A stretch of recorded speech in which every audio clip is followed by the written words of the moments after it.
What's up, guys? Welcome to another episode of Ball Status. That's right. This is the podcast where we talk about the business of health and the health of business, or the health of business and the business of health, or healthy business or busy health, something like that. Keep going. I'm back. We are back. The cuck, the meat, and the reverend. That's a band. It's about as schizophrenic Yeah, as it they gets. a cuck, a meat, and the reverend walk into a bar. Well, I'm Doug Miller. It's just some guy talking about stuff. Well, so podcast, boss status, core values. We talk about them all the time. Our first podcast, we talked about all of our 12 core values, which we structure our business and a lot of our life around. Last week, we had the idea to actually take an episode on each of these 12 core values and kind of dive a little deeper. So this shouldn't be a super long podcast, more of like a 30-minute versus an hour. But we wanted to dive into and kind of give more examples of what things mean. So last week we talked about collecting the gold dust, because I feel like that's the one that everyone looks at the shirt that sees it on the back and they're like, what the heck does that mean? CODG's up there. Oh, yeah. I can't wait. Yeah. CODG. Maybe we'll do that one next. That's going to be an hour long. When you serve when you work with an entrepreneur, if you work for him and numbers trip his trigger, then most of your employees are like, collect the gold dust, collect the gold dust. You want to make Doug happy, collect the gold dust. So. And we talked about that last week and how sometimes you have to, there's a fine line between collecting the gold dust and then Spending it to make it. Yeah. And also like, you have to spend it to make it. And it's like, how do you teach somebody where to make that decision, right? Like, and sometimes like, no, spend a little extra and do it right. Do it the right way as opposed to always pinching pennies. So collected gold dust doesn't mean pinch pennies, right? It just bees. It bees is what a bees, okay? It bees the right It's the bees right there. Yeah, I don't know where I was going with that. So I got back from the Dominican a couple days ago, and man, I was hit by a buzz. Like I had a sinus infection, and then I got the squirts, the Hershey squirts. I'm just not gonna lie to you. Hit the magic button. Yeah, the magic. well, man, like- and it's just like my the toilet bowl stomach clean. is still like gurgling. It's just the worst. It was like dry heaving and all sorts of good stuff. That's why I did not show up to work out with him this morning. Oh man, it was just. It smelled a little extra raunchy, huh? It was just not fun, and so I've been trying not to crap my pants for the past 3 days. Let's don't lay an egg on this one. Yeah. Let's today- talk today. Let's reel it back in. So today, this is one of those ones that I don't. This is one of those ones where we decided that we don't actually talk about this one very much, and that's why we wanted to do it. And it's ethics over money.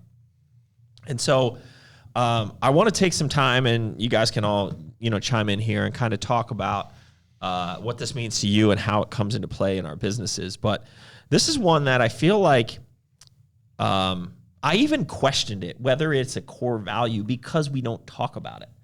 But on a daily basis, I feel like we are making decisions based on that.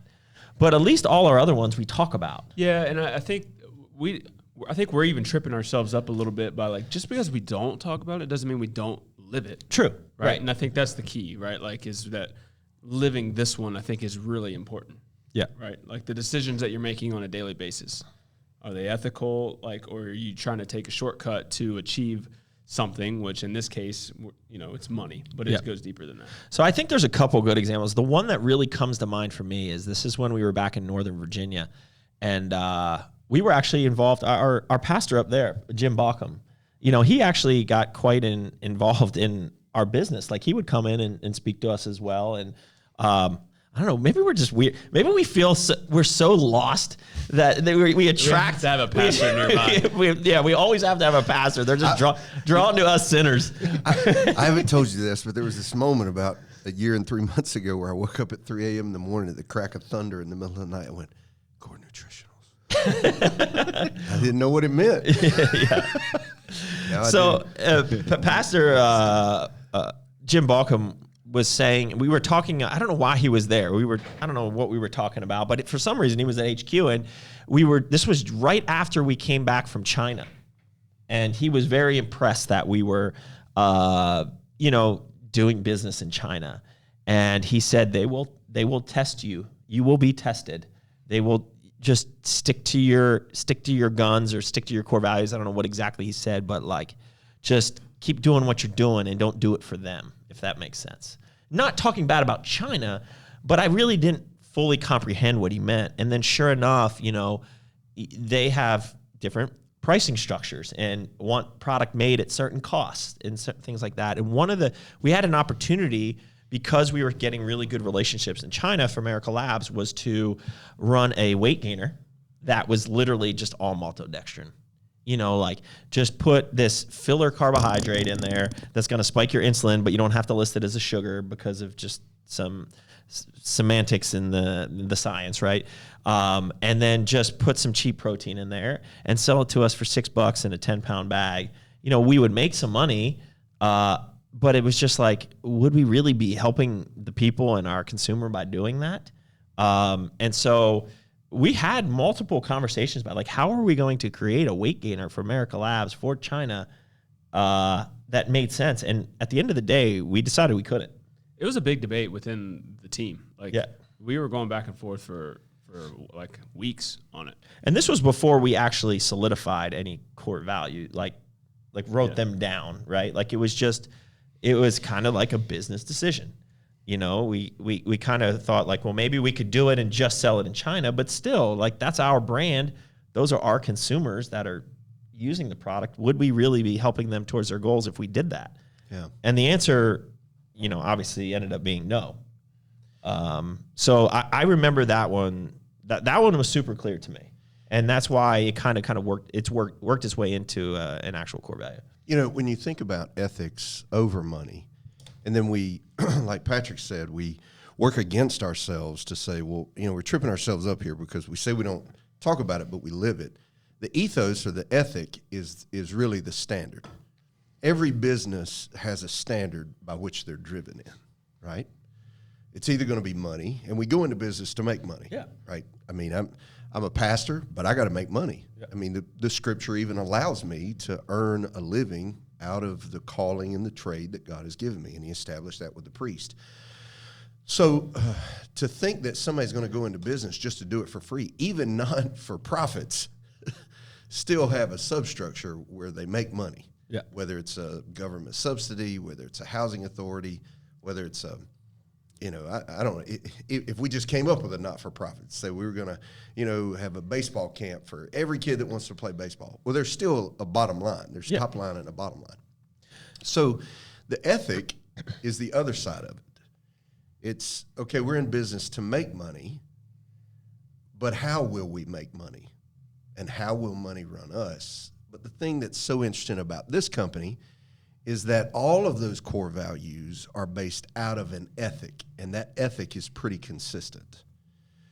The tough time that you have is when you get so set, like collect the gold dust, that it becomes the primary one, and then you forget about creating community, or CODG, can't outdream God, or figure it out, or take ownership, or take risks. Or take like, risks. how do you collect the gold dust and take risks? Like, they're kind of at odds. It's the balance between. How do you create community without taking a risk? I mean, you were talking. We were laughing about. Your pastor was involved. You don't know why he was involved. Now you're here. I'm involved, and so there's this. It's a risk. It's somebody that you don't know, but it's part of our community.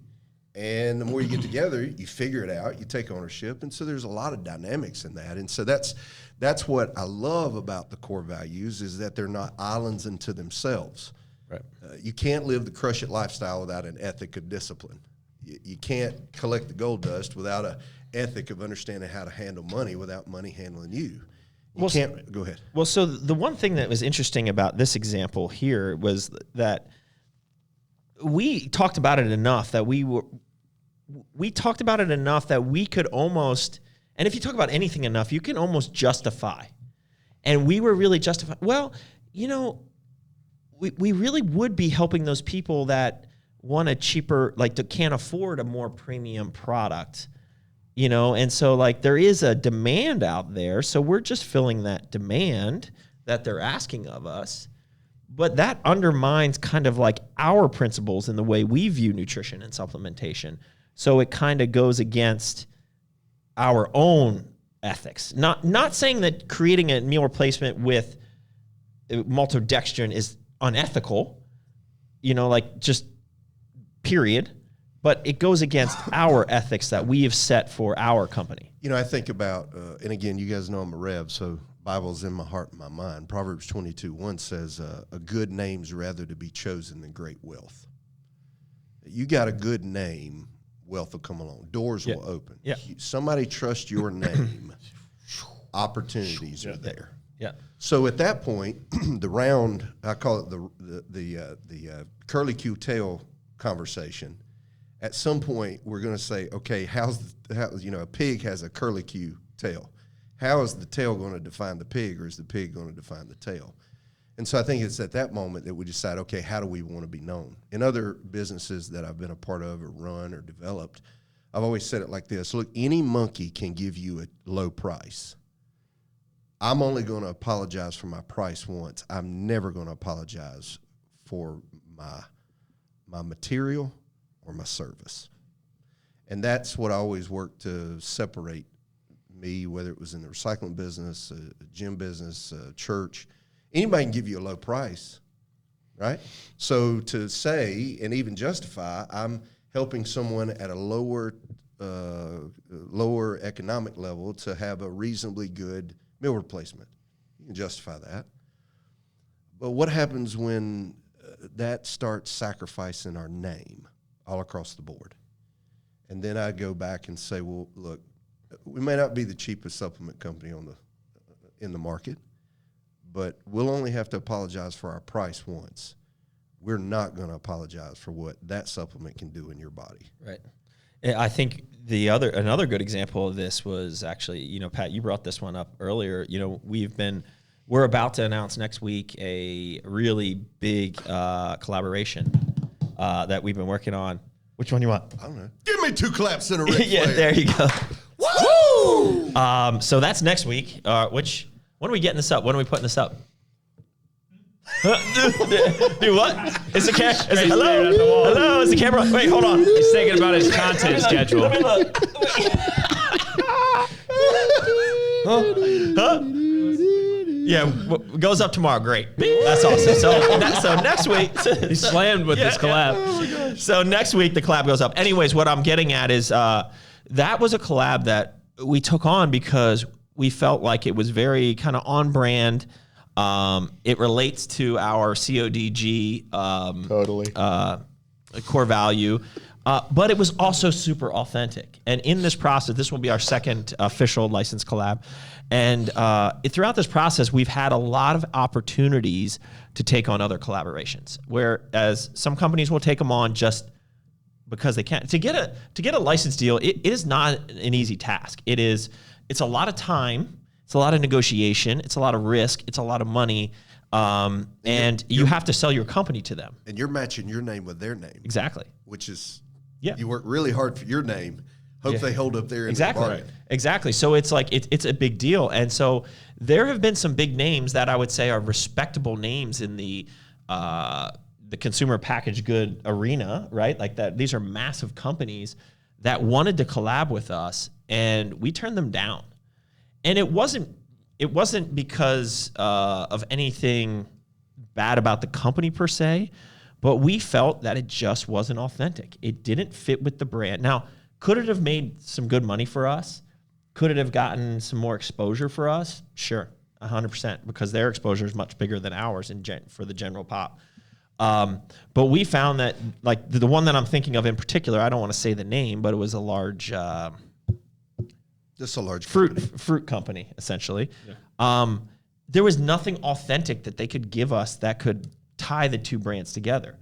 There was no authentic flavor system. There was no authentic IP or anything very specific that would make this product that we would do with their name on it as well different from a product that we could do ourselves, right?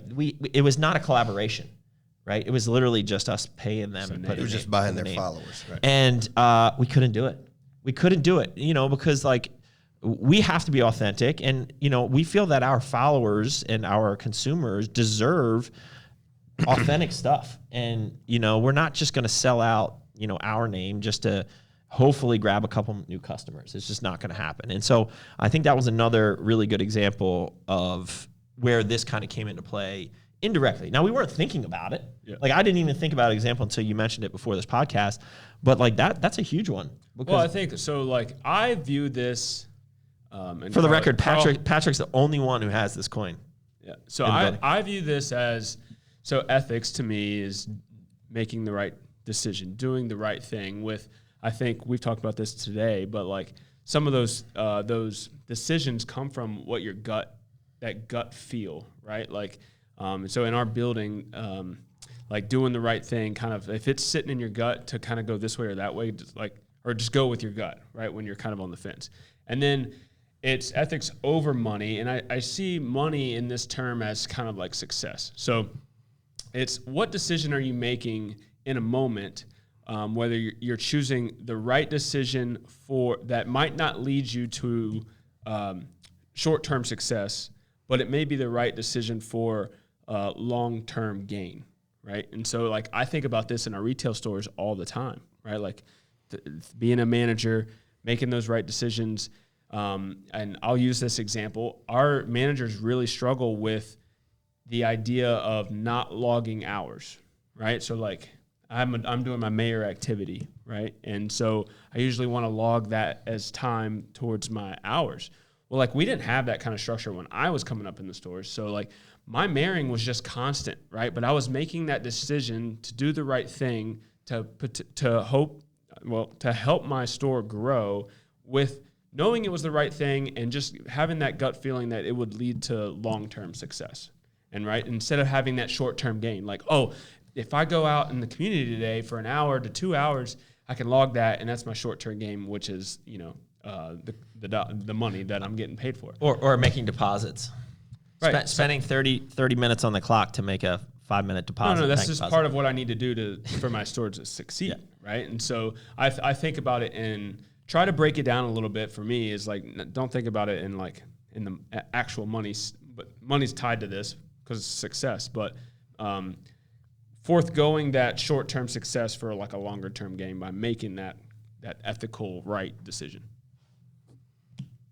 Carl, I see Carl's you. Got like a book written. Carl's like, are you guys all done makes talking? me nervous. Carl's all done talking. So are we just going to wrap this? All right, Carl, take it away. Let's wrap this up. Oh, I got good combo. So I don't want to say the ingredient because I don't want to call anybody out. But so basically we had an issue with an ingredient in a product that we created, and it didn't spec out. So again, ethics, I tell everybody when I meet them for the first time, when I love doing the demos and all this kind of stuff, that ultimately we did not create Core for you. We created it for us. We love supplements. We were into supplements before we owned supplements, before we owned retail stores. And I remember one of the things when I first met Doug and we started, that relationship, and we were talking about all the different pills that we were taking to create our own natural test boosters. And like, that was the fun in creating things. And so bottom line is that we created the products for us because we actually use them. So we do third-party testing because we don't want Core MRP just to be awesome back in 2005. We still use it to this very day, and we want it to be Core MRP the way we intended it. We do the lot testing. We do FDA-regulated manufacturing. We do FDA-regulated warehousing. He has a degree in biochemistry, so at a nerdy level, he didn't go to community college. I did, nothing against community college. He went to Penn State, graduated valedictorian, so he is a nerd, and then he's also a meathead. He is 2-time world champion, drug-free, natural pro bodybuilder. So he is the guy that can run the fastest in the world, and he created a shoe. He's the guy who can drive the fastest, and he literally designed every aspect of the car. So the ethics that drive this company. Carl, can you wipe some of that off of him? Carl. Good to have you back in town. Yeah. So You get some of that lather off of him so we can I'm see it. blushing over here. So what drives this company is it's the ethics. I love it, because again, I tell them, like, at the end of our days, the legacy will be that we are the number one supplement company in the world because we live it every day and we've done it for a long period of time. We're not somebody who just said, hey, I can make some money in this industry. Let me do this and let me sell out in 3 months or 3 years, whatever, right?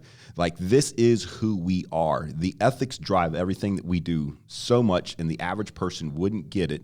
The average client wouldn't get that. And so this particular situation was, it didn't spec out, and this is arguably one of the number one products we have, and we could have just rolled it out and no one would have known. I think ethics over money is also just do the right thing.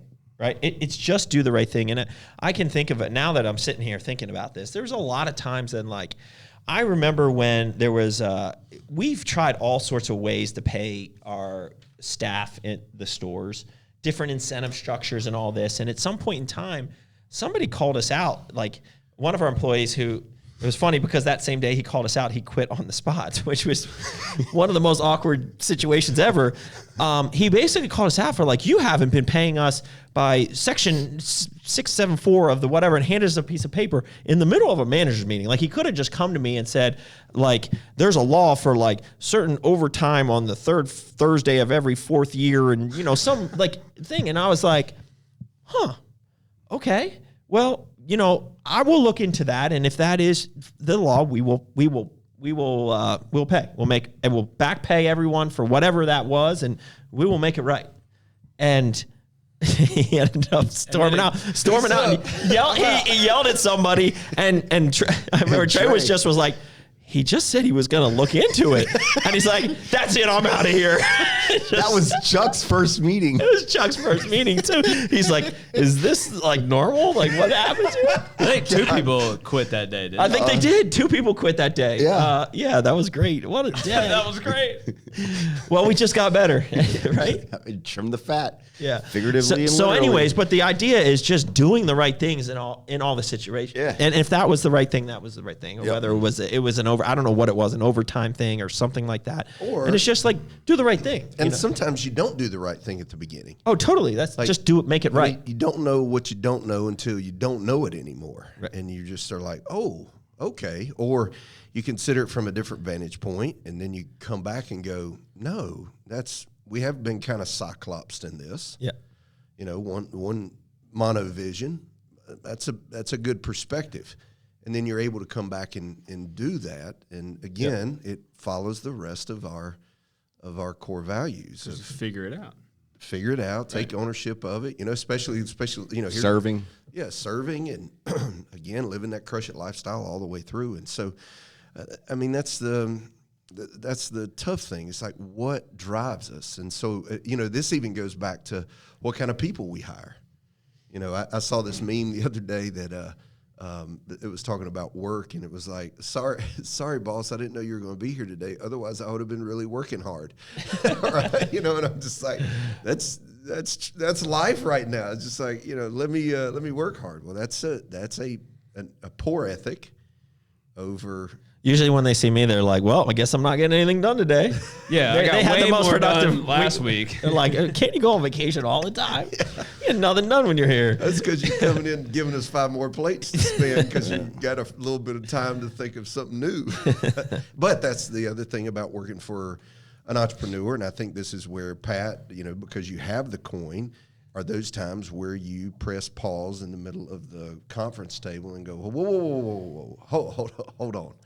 Is this really what we want to do at this stage, or is this what we're setting ourselves up for? Part of me has a personal confliction in it sometimes. It's a work confliction, but because I'm on the sales side of things, and I'm diving into the cost of goods a lot of our products and where can we get it to the lowest point to potentially reach, a higher volume from an international customer or distribution customer.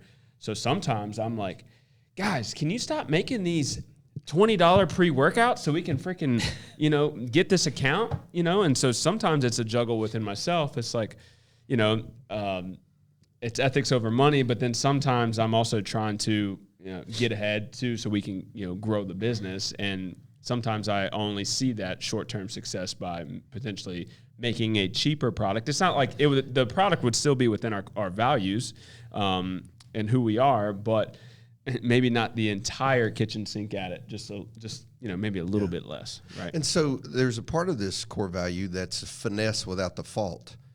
You know, it's we all get a high horse, a little self-righteous about certain things, right? You see, exactly. You see it from your vantage point. You live it. I see it from the sales side. I see it from the nutrition corner. I see the whole thing. I see it from the community member. You know, you get a little self-righteous about it, and it makes you blind. So then you have a tendency to finesse it. But be careful how you finesse the ethic, or there'll be a fall. And then we'll be no different than anybody else. And that's something I think that drives us constantly is don't be, it's not that we're saying we're better than you. It's just saying when it comes to who we are, we're going to be set apart. We're going to be different. And from the gym to our mayor activities, to our demos, to shirts, you know, the swag that we put out, I think it all's wrapped up into that. You know, I think about what do you call the shirts you developed for the Nutrition Corner? You have the Mindset Series and the Patriot Series. The Mindset Series and the Patriot Series. You know, I mean, you guys came into town. I hardly ever wear normal clothes anymore. I'm just like, I got to get some regular clothes. I don't think I have any, literally. You know, but it's because it's a reminder. It's almost like getting a tattoo of just reminder of like, what are my core values? What am I doing to remind myself of those things? And then being very, very careful of that edge, that I'm not so self-righteous about something that I get blind to the fact that, I don't know how to adequately finesse this so that we can grow, we can get better, we can push ourselves, but we're still true to our core. When it comes to it, it's the long-term establishment rather than the short-term gain. You wrote that right here, Carl. Long-term, short-term. Good note. Carl, you want to take us out? So basically, a lot of this hits home with me. And growing up, my dad talked about a handshake, and your handshake should have value. And so little ethics displayed today and earned today come through in big ethic moments. And those big ethic moments are typically what are going to transcend and elevate you and your company to the next level. So ethics should drive everything that you're doing because your handshake should have the most value. You know, now that we've wrapped this up and like talked about it, because you say we don't talk about this is a great this is a great value. We're keeping this one. You almost wanted to get rid of it. No. Like, so we decided if and when we build this building behind us, when we move down there, that will be the time where we'll have a round table to vote to keep on or add new or modify any that we have, so that we don't have to redo all the swag on the wall here and everywhere else until we move into the new spot. So I vote we modify, live passionately to play. I know he really wanted it just to be play. And we're like, all right, this is weird. All right, guys, thanks for watching. Until next time, keep crushing it. Please share. please like, comment, subscribe. Like, comment, share. I'm a YouTuber. Hit the bell below you.